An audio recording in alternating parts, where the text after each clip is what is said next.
Jackie, welcome to the podcast. I'm so thrilled to have you here with me. I have known you kind of through social media for a few months now. I think we've kind of touched base over the months, and you have just launched something amazing, which we're going to talk about in a little while as well. But I wanted to say welcome and thank you for being here. And if you don't mind, can we start by learning a little bit about you and what has kind of brought us together in the fertility space? Yeah, of course. Well, thanks again for having me. Yeah, we were following you for a little while, and I think I mentioned this to you. We had a conversation maybe about a month ago, and we were back and forth on messages on Instagram, I think. And me and Eleanor had been watching your stuff, and I think what let me just before I go into the intro, just to kind of touch upon this, what really resonated with your content is that you just made it relatable, and you came across in you try to add elements of humor to your content in such a it's such a tough subject matter, and the whole conversation on infertility can be a bit doom and gloom. And I understand, obviously, it's a difficult topic to talk about, regardless.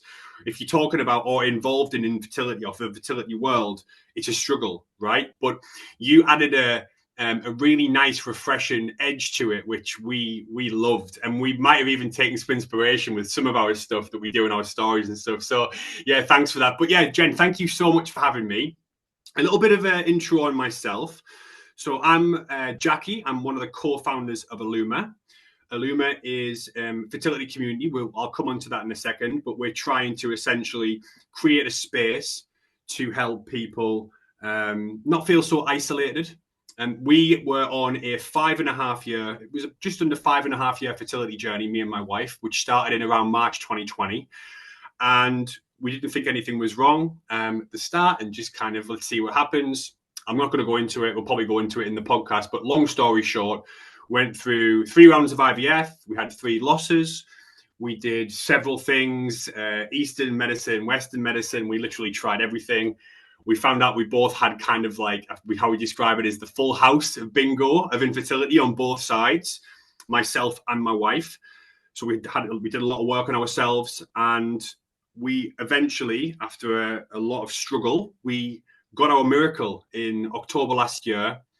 We had Archie, who was born in October last year, and we couldn't be more grateful. But what we found during that time was that we felt, as a couple and also as individuals, and speaking personally as a man, we didn't feel supported emotionally. There's so much clinical support and advice, and when it comes to the clinical side of things, we found there was maybe so much information. It's information overload, which I'm sure you can you understand that side of things. But when it came to the emotional side, the human element of this, we felt that we were, I wouldn't say let down. We just didn't feel supported, which brought us on to launch an Illuma. And we just started by posting some of our experiences on our new social media page, and just seeing if it got traction. And we realized that this conversation resonates across the board when it comes to fertility. So that's a little bit about me and kind of why we're doing this. And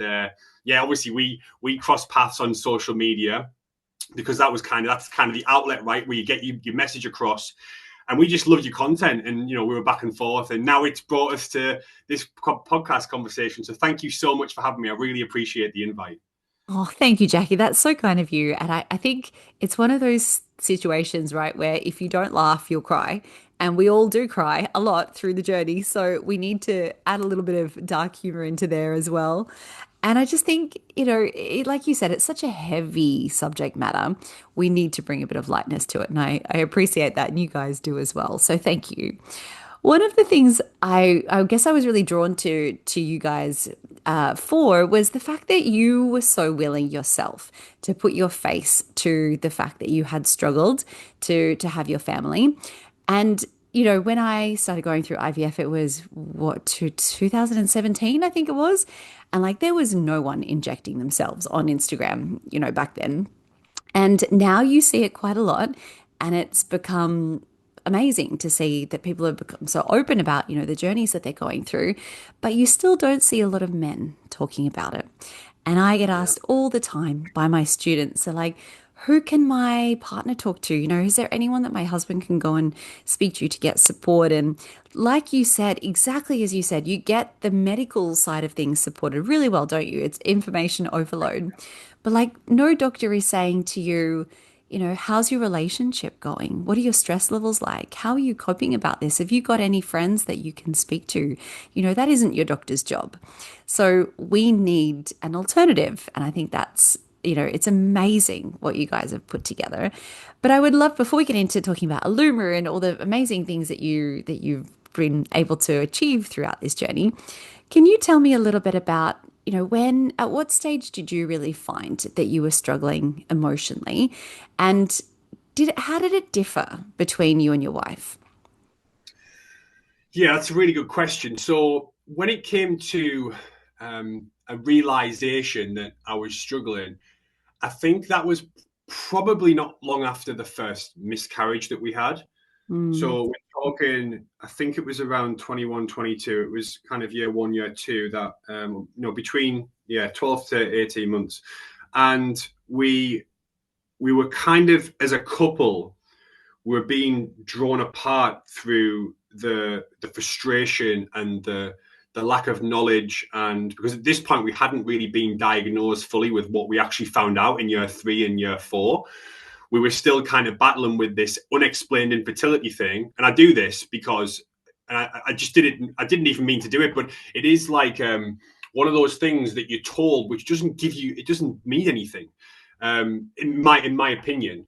So we were frustrated with each other because we didn't know how to help each other.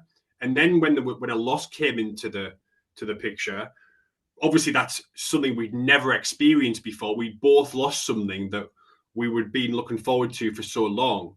And then the heartbreak that comes with that. Now, my wife and I are very different in terms of how we handle things. Now, I think the whole male factor thing and the male voice topic, if you like, is starting to come is starting to become more popular now. But men in general don't like to talk about stuff, right? We like to hold it in. A lot of men like to hold it in. I don't know whether it's a pride thing or the masculine thing or whatever it is, but men in terms of society and how we look at this are supposed to be the strong ones to provide, and all this thing that like comes with the societal pressure and not show vulnerability. That's another big thing.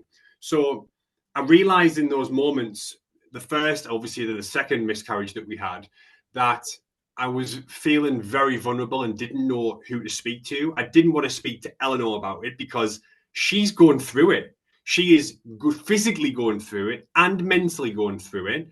So for me to go and then tell her or try and almost offload onto her how I'm feeling is just going to make her worse. I've got to live with Eleanor. Eleanor's got to live with me. We've got to still try and create some dynamic where we can push on with life. But I didn't know who to go to. So it was kind of those early first or second years where we were going through like not knowing what's going on. What is wrong with us? Are we broken? Are our body's not going to work? All these things. And then I started to look around, right? So I'm kind of looking in my ecosystem and I'm looking at, I'm going to just say, I'm not going to say names, but like, parents, whether it's either side of the family, didn't really understand what we're going through. And I think in general, unless you've been through this, you don't understand. Okay. So I was looking at them, maybe they were trying to say the right things, but not. And they were kind of, they weren't malicious, but they just didn't know how to handle the emotions that I was going through. Friends of mine, say, for example, friends had had a miscarriage or a loss or going through infertility themselves, you don't want to go to them because they're going through it. And you feel, even though they're probably the most perfect people to speak to, I didn't want to put it on them. I had friends that have had the whole, oh yeah, my husband looks at me and I get pregnant stuff. So they, again, and that's brilliant. Like if that happens, I'm not taking anything away from that. I think if that happens for you, that's amazing. But I didn't feel comfortable speaking to them. I did look online. I've tried Facebook groups. I think I went on Reddit for like 6 months and that just made me feel worse. So anyway, I'm rambling now, but to come back to your question, it was those kind of early losses that made me realize that I don't know who to speak to. I don't know who my support system is. I don't have anyone I can relate with. I don't know where to go. And I think it was, again, taking that away from Eleanor because I didn't want to put anything more on her. And I'll be honest, Jen, it just is, if I have to describe it anyway, it's just a feeling of being lost. I just felt lost in the ether. So it was early on when I realized this. And then not until we actually got pregnant the third time where it was successful, sorry, the fourth time, because we had 3 losses, that we started to be able to have the bandwidth to do something about it and start talking openly on our socials. But until that point, until we're kind of not in the clear, but when we started to see light at the end of the tunnel, I wasn't speaking very openly about this at all to anyone, social media for sure. So yeah, it was definitely quite early. I realized that I felt quite isolated and quite vulnerable. Hmm. And it's so interesting what you said, how you didn't want to go to Eleanor and say, I'm really struggling. And I think back to when I was in the thick of it with my journey, and my poor husband, he had to be my everything. He had to be my rock, my therapist, my shoulder that I cried on. He just had to be that person. And I so feel for the fact that he didn't have that for with anyone. He, like you, he was trying to be strong. He didn't want to come and upset me even further. And I just think it's really validating that you say that. Thank you, because I hope that men will listen to this and realize that they are in the same position where they are struggling themselves, and there is no shame in that as well. So what did you find once you got that positive pregnancy test and the pregnancy started going well? How did you then start to resolve a little bit of what you've been through? Because I mean, 5 years, I mean, we don't discount the trauma of loss and the endless tests and procedures and cycles and everything. And yes, what Eleanor went through was full on, but what you went through was awful as well. So how did you start to kind of get your life back, get your relationship back, and feel like a real person again? So it came. It's not like a moment where we realized, oh, we're out of the woods. I think even when Eleanor was pregnant this last time, it wasn't actually until he arrived that she was able to kind of make it tangible, right? Mm. But in that journey from the transfer in January to when he arrived in October, I think when we got past that 20-week mark, that's between 12 and 20 weeks, we really started to be able to see ourselves again. I think I've mentioned this on some of our posts before, that we lost a part of our personality. We became the couple who were trying. Like, that's how we saw ourselves. We became the infertile couple, and I never only ever said that out loud before. But we really, like, when we went to see friends, they probably were very mindful about what they said. Or sometimes we wouldn't get invited to stuff on purpose because we told them we didn't want to be invited to things, and we started getting invited to things again, which was nice. And being able to go to social events and not feel awkward when there's kids around, That, for example, there's situations where at the start of this, some of Eleanor's friends weren't pregnant. We started trying first, and then when we were like still trying, some of them had 2 kids, and they'd be having barbecues, and so all of those things started to happen again, and it made us remember who we used to be.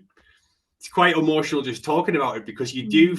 you do get sucked into this vortex of the cycle, right? So you've got the female cycle every month, whether you're doing IVF or you're trying naturally.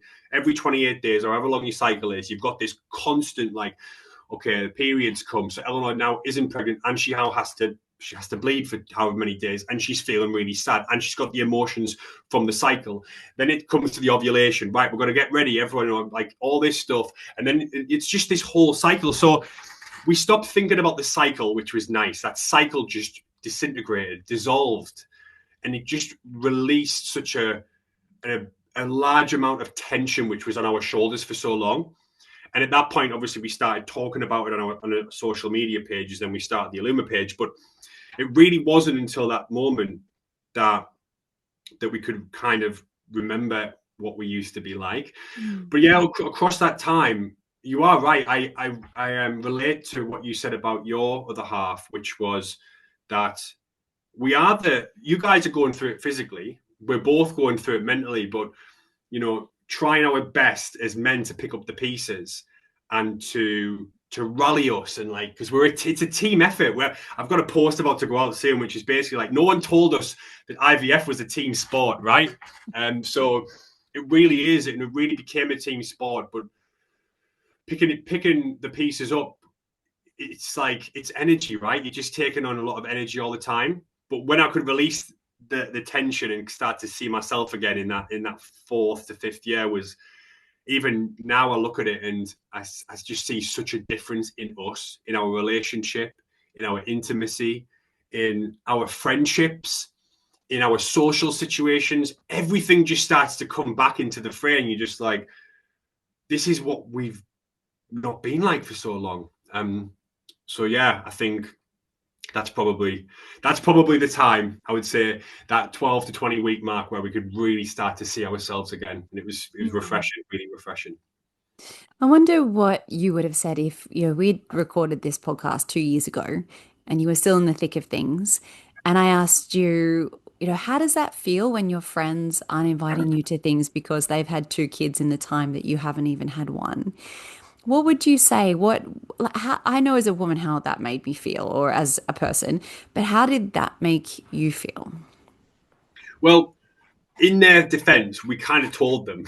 So we kind of said, if they planned trips and stuff and they got away with like two or three families or whatever, and we would say, like, we know we're invited. Of course, we're going to be invited, but Hmm. we proactively kind of said that we appreciate it if, like, we didn't, because of Yeah. obvious reasons. And But it's lovely they do, but it doesn't make it any better, does it? no, no, I'm not. Of course, and Mm. I know what the question is, but no, it doesn't. If you'd asked me that like 2 years ago, I would have been devastated. I would have said, I'm devastated that this is the situation. But we realized in the midst of this, we start saying yes to stuff. Like, for example, Eleanor went to. It was about 3 years in, actually, so this is about the right time this hypothetical question would have been asked. But she got invited to something where I can't remember what sort of thing it was, but it wasn't a party, but it was loads of kids, right? So it wasn't a christening, it was like a children's thing, and there was like all the mums with the kids. And then Eleanor went thinking, you know what, I'm going to be brave. I'm going to go and I'm going to do it, and it's going to be fine. And she had to leave. She had to leave after about 45 minutes, an hour. And she called me and she said, I can't do it. And she was crying. And so basically, back to your question, it's like when you're in amongst it and someone texts you a kind message to say, look, I know you're going through it, but I'm pregnant, someone you know, and it's like a thoughtful message. They want to tell you first before they do any announcements or whatever. And it's this feeling of being really happy for them, conflicting, really happy for them, but at the same time being so sad for you, being so sad for yourself. And it's such a conflicting mix of emotions.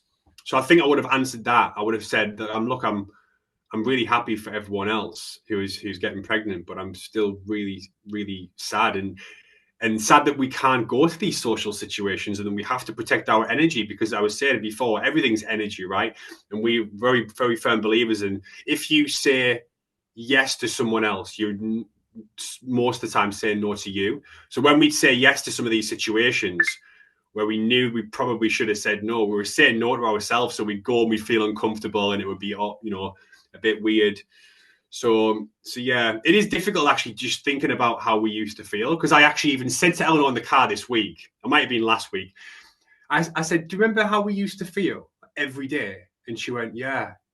And I said, it's been so long since I've got up in the morning and I've dreaded, like, I didn't want to get out of bed some days, because it's that feeling of, here we go again. It didn't matter where in the cycle, there's always one day. It's like, oh, ovulation's in 3 days, so we have to try and be positive and try and get in the mood.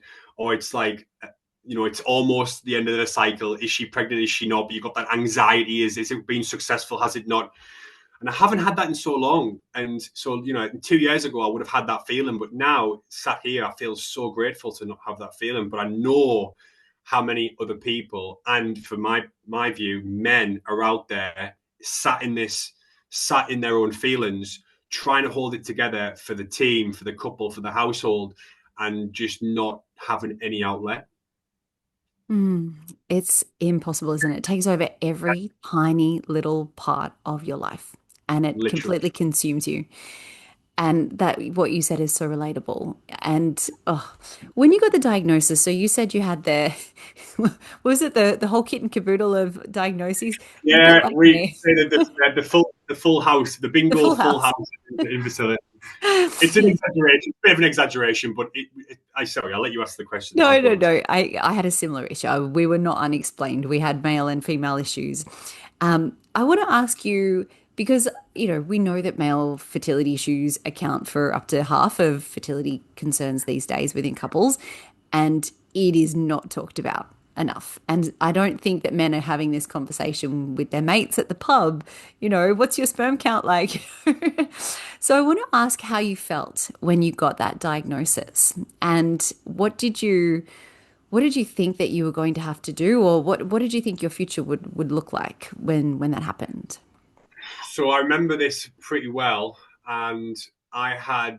So just to give a bit of context, we tried for a year. We went to the NHS, which is, for people who don't know, the UK kind of health service, national health service in the UK, and they basically do. If you have tried for 12 months, they'll do basic tests. So they do blood on Eleanor, blood work, and they do a semen analysis on me. And mine came back. All the numbers were fantastic, but one number was really low, which was the morphology. It was 1. Now, the minimum in the UK, or this is the NHS guidelines, is should be at least 4 above. So that's basically a percentage that have got the right shape. So one or under percent of my sperm were the right shape, which is super low. But they said if you'd had low sperm count, low motility, etc., it'll be a problem. But you got millions, you got hundreds of millions, so don't worry about it. It's fine. You only need 1 sperm. So obviously we didn't know anything at the time. This is 12 months in. We were super naive, didn't have a clue about the stats or the numbers, or we had done no research really, or Eleanor had, but I hadn't. And at that point in time, I was still, as a man, going, "It's got to be her. It's not.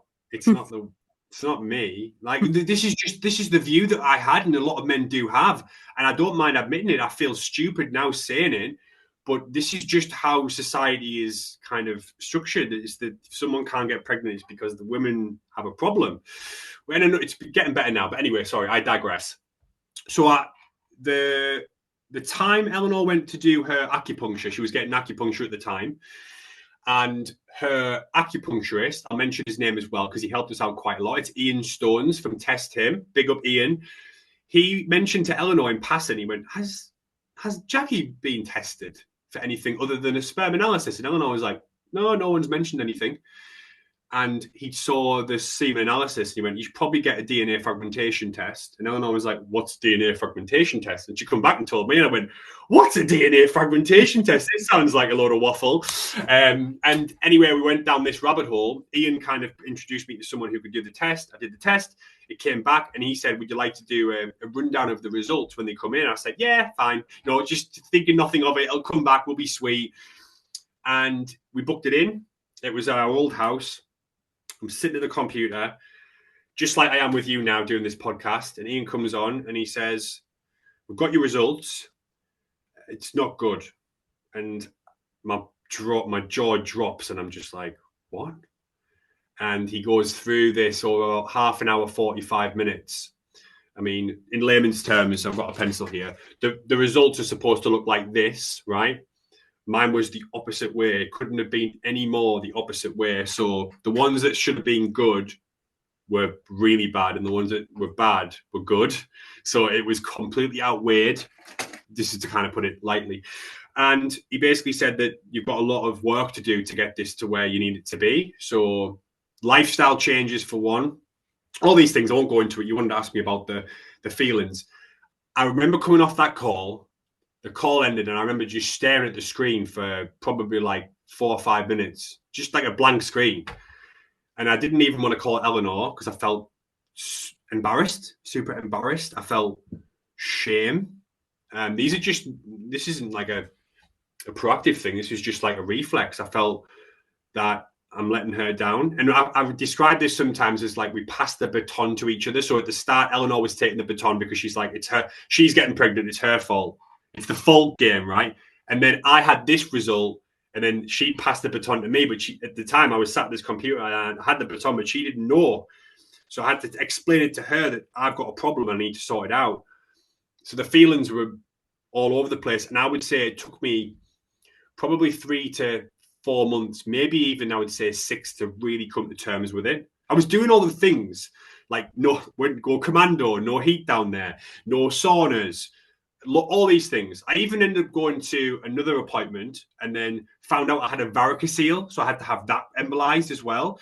So it was lifestyle changes, diet, food, drink, all that stuff, alcohol, and then there was a varicocele, which is another thing, and it went from 1 to 6. So I did make a massive improvement, but the feelings, which is your question, were a struggle. I think that was the time I struggled the most, and I went inwards. I think I mentioned before, I didn't actually go into it. Eleanor and I are very different. She likes to talk about things and get them off the chest, whereas I just like to go inwards, or I like to just put it into something else, whether it's, and I did do this, I channeled it into the gym, I channeled it into running, doing hard stuff. So that's kind of how I wanted to do it. But then I had to have this conversation with Eleanor after that call with Ian and explain to her that I've got a problem. And that was, again, another level of kind of disappointment and feeling like I'm letting her down. Like, and I'm sure that's how women feel when they do a cycle of IVF or ICSI or whatever it is, and then it doesn't stick. Because Eleanor said to me at times that she feels like her body's failing her, or my body isn't doing what it's supposed to do. And that's how I felt in that moment. I felt my body is failing us. It's failing us having a family. And there's no feeling like that. It's just, yeah, devastating. Hmm. I really appreciate you saying all of that. And I also love what you said about how you you got the result and you're like, oh no, it's still not me. Like the doctor said it was fine. And how Yeah. frustrating how frustrating is it that this is like the one semen analysis gets done within the entire sequence of events that go into a fertility journey and it's like, oh yeah, cool, he's fine. And then lo and behold, we do a little bit more digging and these things more often than not get found. Oh, it's so frustrating, isn't it? Oh, But you know, the even worst. you had that reaction as well. It can't be me. Yeah. No, but I look back now and I think, you foolish man, you foolish. I feel still feel like a boy. You foolish boy, because now obviously I'm kind of in this space, doing what we're doing, and I'm actually having conversations. We're having conversations with all sorts of people, whether it's with the clinics or with people going through it, and we're finding this across the board that men don't only, and this is not all men, I'm not generalizing, but men don't know enough about this.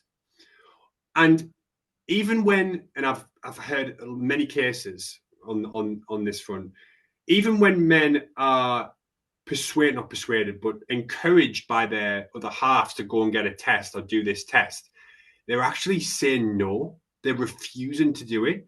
You've got these women who are doing everything they can. They're on 15 different supplements.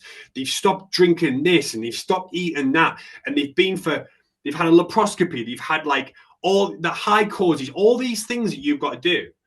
And still men are going, no, it's not me. And just refusing to go and do tests. And, let's be honest, the lads' tests are pretty easy in terms of what we've got to do, right? We haven't got to do much in terms of what you ladies have to go through. And I've seen it with my eyes.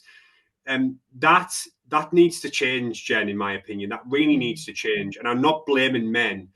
I'm blaming the way we've got like this. It's this society that we live in, that we've been brought up. Even if you look back 50 years even, it's not even that long. It was always the women's fault. It was never the men's fault, But now we've got the information, we've got access to technology, and I feel like we've got all of that stuff. But when it comes to the educational side of things and the information, that isn't getting across to lads in a way that it should do. And so I'm going to bang that drum as much as I can. And I really want to try and make some progress in the male fertility side of the conversation, because I think it's lacking massively. It is. And thank you. And keep banging that drum and shouting because we need it as much as possible. But I wanted to ask you on that as well. I hear from a lot of women that they struggle to get their partners on board with all right, we need to make some lifestyle changes. And not all the couples are struggling in this way, but a lot of the time it's like, okay, well, like you said, the woman is doing the 15 supplements and cutting out drinking and all the things.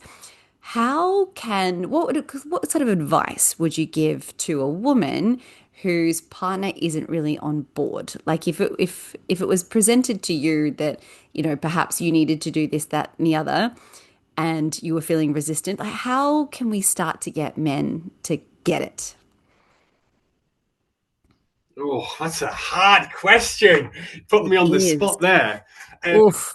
and I'll I'll try and answer it as best I can.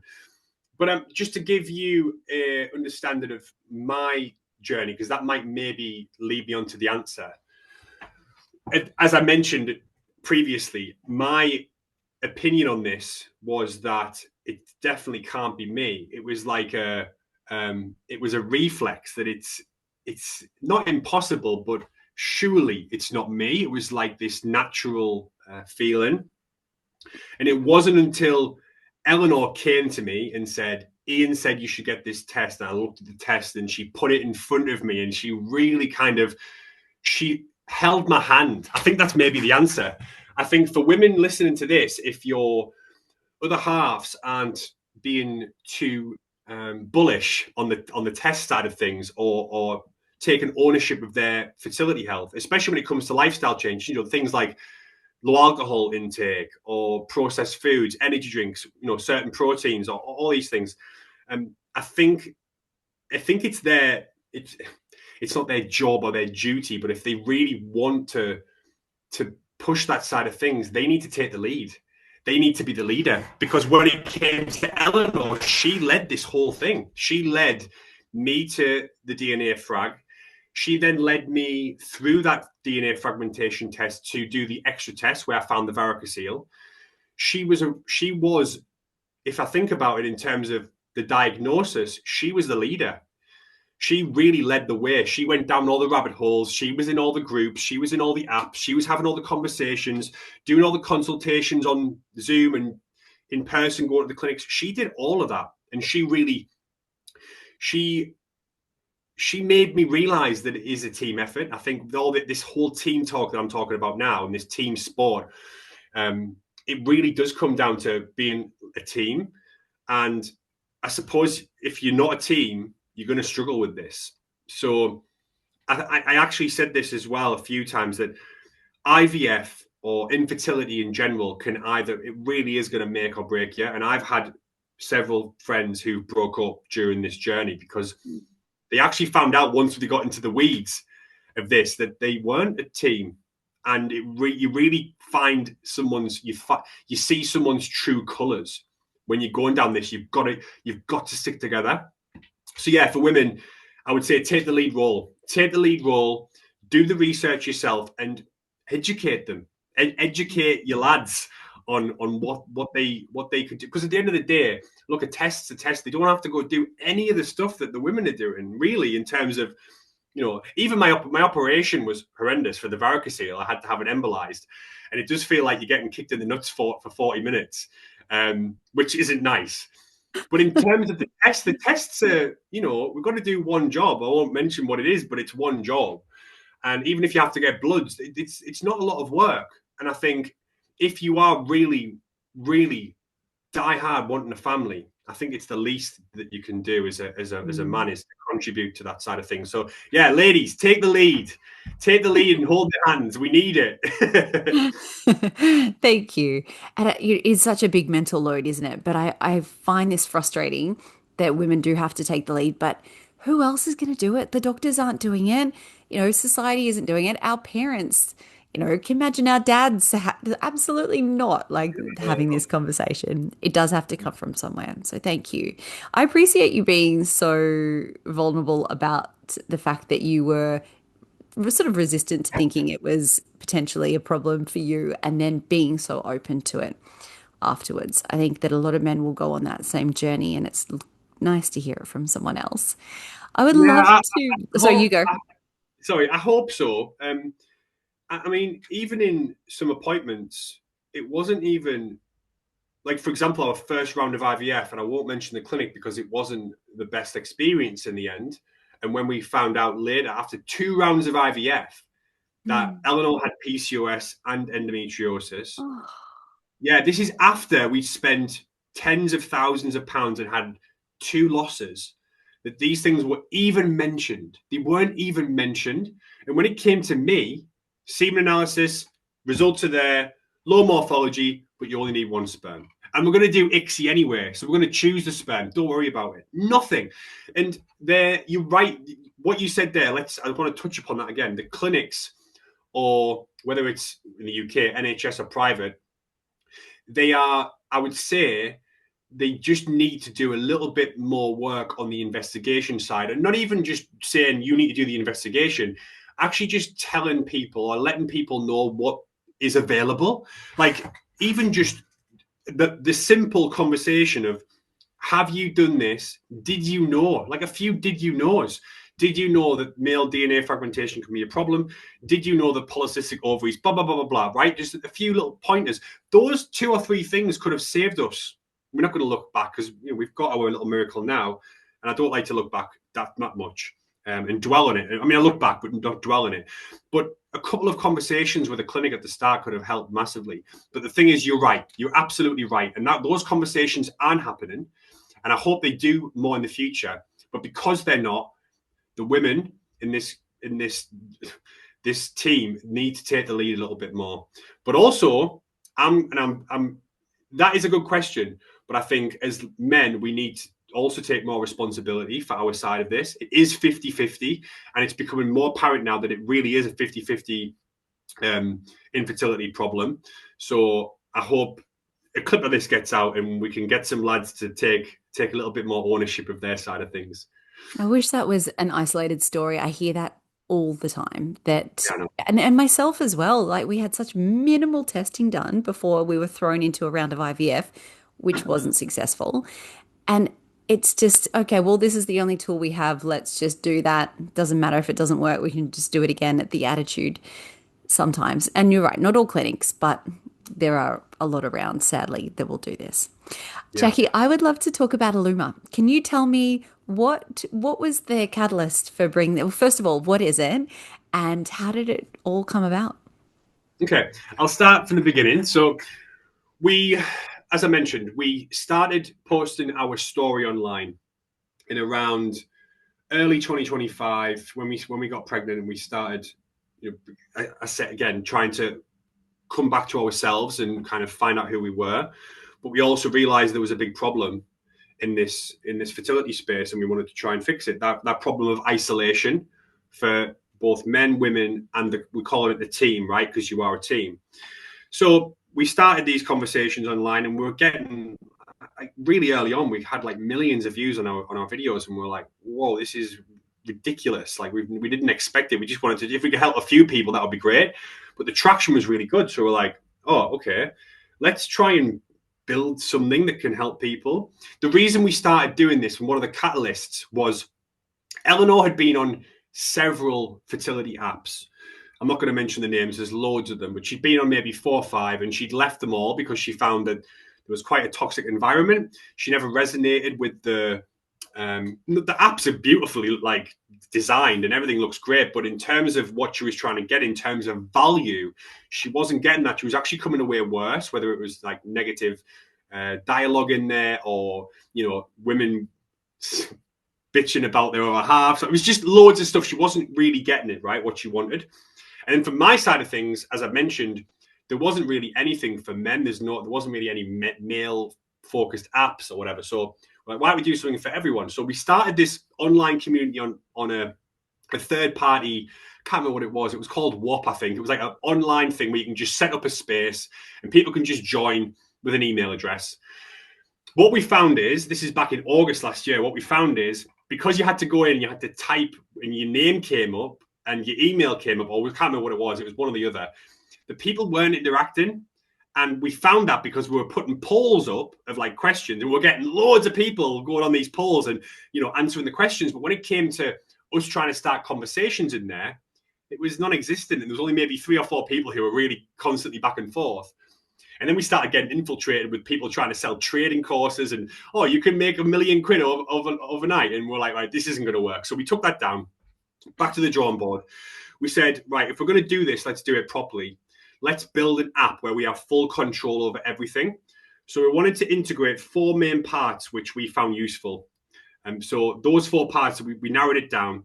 The first one was community spaces. So each part of this fertility conversation or part of the journey is a different conversation. Sorry. So you've got trying to conceive, which is a general one.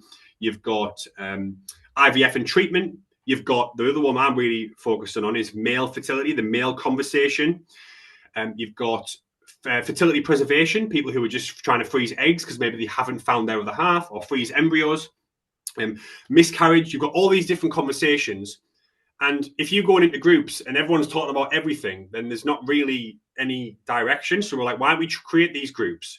But then within the groups, you can then connect with someone. So if you're in a conversation with someone saying after loss, which is a miscarriage group, you can then message that person privately and take that conversation offline. So you can have that conversation away from the group. Now, a key part of this is what we found in that first part was people didn't want to speak because their name was there and it said their name or it said their handle or their email. So we integrated an anonymous tab. So when you come to the app, you can either sign up as anonymous, or when you're in the app, if you want to go anonymous, you can just go into the settings and toggle the anonymous tab. And when you go into the group, you can just type whatever you want. You can say whatever you want and no one will know who it is. The uptake on that has been brilliant, but I'll come on back to that in a second. The other part of this is the mind space section. So Eleanor and I both found a lot of use in guided meditations and affirmation tracks. Eleanor had like a YouTube playlist of all these different ones where she was like going in the bath and she'd listen to one, or when she was in the car, she'd listen to one. You know, even on the way to the clinic, she'd have one going on the car radio or the car stereo, which is basically about talking about implantation, all these things, really trying to help you with your psychological element of this is huge. So we created that, we scripted and recorded our own guided meditations and affirmations. And then a toolkit, which is the other part. Eleanor is the leader in this, but she downloaded about 4 million PDFs from Etsy. She downloaded courses, all these things she found online, and she found the best bits, recreated it herself, and has created her own toolkit on there. So it could be anything from emotional journals to appointment planners, questions to ask at your next appointment, all these things. So we've got all that in one space, and it's an MVP at the moment. It's a minimum viable product that we've kind of built together because we've self-funded everything so far, and we've built whatever we could with the money that we've had, and essentially that's what it is now. So we're very early in the project. We launched it. We haven't launched it. We launched a beta test phase about 5 weeks ago. We've got about 70 or 80 people on there at the moment, and it's a beautiful community. Everyone's been really supportive. Everyone's been really, I'm not going to use the word positive because it's obviously a very negative situation that everyone's in, but everyone's helping each other and leaning on each other. And that's what we want. Even in our community guidelines, when you come on, we're very specific about the sort of environment and the energy we're trying to create, which is a very supportive one. We don't really want to attract the negativity and the things that Eleanor experienced in the other apps she's tried. So that's essentially what it is. We've created an app. We are very early in the process, but the early feedback has been brilliant. We are now having conversations with all the people who are on the app. We're basically talking about their journeys, what it's looked like for them. Because this is another thing, Jen. What we've realized is our journey is one thing, and we built this based on our journey. But now we're speaking to tens of other people, men and women as well, and we're realizing that the emotions are very similar, but the journey to get to where they are, where they want to go, is so different. With every single call that we've done with these amazing people who are currently testing the app, the stories are so vast, and we can relate to them. but the things that they need and they want or would like to see in the app are different to what we, not different, but maybe slightly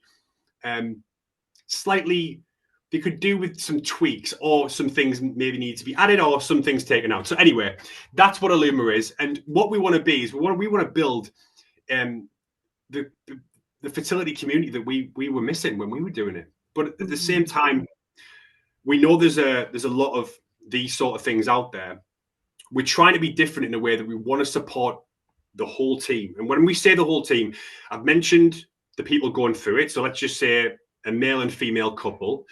But then you've also got everything else around them. So you've got friends and family who are supporting them. They don't know what to say. We've created a group which is for friends and family only. So friends and family who are supporting their loved ones, or sons, daughters, whatever, they can go in there, or colleagues, they can go in there and talk to each other, and they can have a conversation with each other. We've got groups, you've got the whole ecosystem around them, friends, family, colleagues, everyone's affected in some way. And we want to try and create a space which is that safe, supportive community for everyone. So that's what Illuma is in a 5-minute nutshell. And what a beautiful thing you guys have created after such a difficult and traumatic journey, to have something that's, I mean, obviously you have your beautiful little boy, but to take your experiences and to make others who are still on their journey feel more supported and less alone is incredible, Jacky. You should be so, so proud of everything you guys have done. How can people learn more about Illuma? So if they think it sounds amazing and they want to jump in, are you taking other people as test guinea pigs at the moment, or how can they learn a bit more about it? Well, yeah. So for starters, you can find us on all the social media platforms: TikTok, Instagram, at Illuma Fertility. At the moment, we've got a small group in there. We're going to be testing for another 3 or 4 weeks. And we are going to be continuing these test groups. So I'm going to be in the next week or two. Actually, no, this is going to be coming out a little bit later. So if you head over to our social media now, we will have a link there to sign up to be one of our testers. We would love to have you there. And the more the merrier, because the more feedback we get, the more we can create this app for you, or for people who are going to be in your shoes maybe in a year or 2 years. We also have a podcast which we launched last year, and that's essentially a kind of how do I describe it? We're trying to create a conversation around fertility which is real people speaking to real humans going through it, or who've been through it and come out the other side. We're trying to speak to, or we are speaking to, nutritionists, dietitians. We had acupuncturists, anyone who we've found to be useful, or people who've come to us who've got some value. All we're trying to do with everything we're trying to do is we're trying to create value for people who are in this. So our podcast is called No Straight Lines, and it's available on YouTube, on Spotify, all the platforms. But yeah, in terms of the app launch, the official launch, we don't know when that's going to be. But right now, if you'd like to test the app, please head over to our social medias and just check our link tree on our profile. You can sign up there, and we'd love to have you on the app to test it out and give us some feedback. Amazing, Jacky. I will link up all of your socials just so people can just scroll down and click and jump straight to it. So we will do that. As we Thanks. finish up, I want to ask you, what is the one thing that you wish someone had told you at the very start of this whole journey? Oh, you've got come with tough questions today, Jen. I like it. So if I had to put my finger on one thing, I would just come back to the male fertility conversation, which is that I wish someone had told me that you are responsible as well. This Mm. is not just on Eleanor. This is a team effort, because it did take me some time to realize that. And I think, going back to what I said before about those feelings that I had when I had that DNA fragmentation result and I was just distraught, I feel like I would have been able to handle those emotions a little bit better if I had understood at the start, or kind of had some responsibility. It was that feeling of being responsible when I didn't think I was so overwhelming that it probably affected me and Eleanor's relationship for a while. I think it's. I mean, I don't know if I was depressed, but I felt like people describe depression. I think I was probably going through some sort of depression at the time, and I think if someone had told me that early on that this is a two-way street and you're also responsible, I think I would have been able to do some things earlier. I might have took some more responsibility on the research. I might have been able to help Eleanor when it came to going down all these routes and investigations because she did everything. And I do feel guilty for that still. But yeah, I think I wish someone had told me that this is a team effort as well. And let's hope that every man who comes across this, if they're going to take one thing from this podcast, let it be that. Thank you. Fingers crossed. Jacky, thank you for being so open about everything that you've been through and for making other men feel less alone in this whole space. I think it's incredibly valuable what you and Eleanor have put together. So I want to say thank you again just for being here and sharing your story and everything that has gone along with it. So big, big thank you from me. Oh, no, Jen, thank you so much for having me. I think what you're doing is fantastic. I am still following, even though I'm not in the thick of it now. I love what you're doing, and I think what you do is create a lot of value for people, and you really bring the barriers down for others who are out there seeing a lot of conflict and information, and you bring it again. What we're trying to do, you bring a human element to this because it's not it is obviously very clinical, but you bring that human aspect to this, which I think is missing. So yeah, thank you again for having me. It's been fantastic to speak to you, probably for a full hour uninterrupted. And yeah, I'm sure we'll be seeing much more of each other in the future. I look forward to it, Jackie. Thank you so, so much. Thanks, Jen.